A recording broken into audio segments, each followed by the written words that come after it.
the car and you get out. Now think about the totality, which goes to the officer's mindset and what they're perceiving as danger. Perception of danger. That is how Oakland Police Sergeant Roland Holmgren explains how a recent traffic stop by Officer Hector Jimenez ended in an officer-involved shooting, killing 27-year-old Jody Woodfox. Somebody who's already driving erratically, they perceive as a dangerous DUI. They activate their emergency equipment, the person fails to yield and gives a high-speed chase. Then once they suddenly stop, then the person continues to disobey their orders and attempts to flee. What the officer perceives as going for some sort of firearm. However, there was no weapon found at the scene.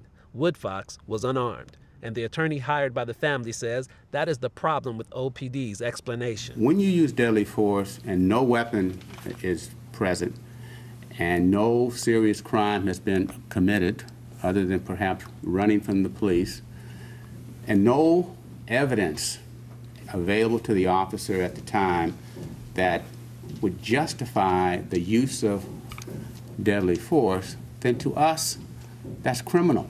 Policy is very distinct in regards to explains when an officer can use deadly force and when an officer cannot.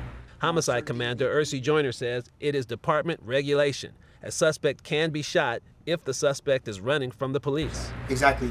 Someone running away from you does not preclude you from shooting them. Lieutenant Joyner says a shooting may be justified by an officer's perception of danger. However, Officer Jimenez has only been on the force a year and a half, and this is his second fatal officer-involved shooting of an unarmed man. The first happened in December of '07. In that case, the district attorney found that Jimenez acted within the boundaries of the department's use of force policy.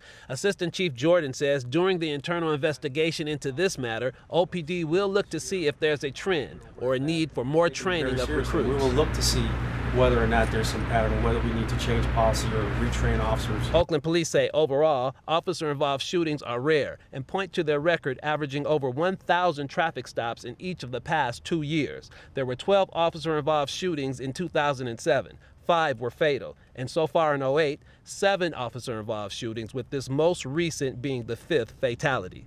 Reporting from Oakland, this is Hazik Madyoun, Crown 4 News.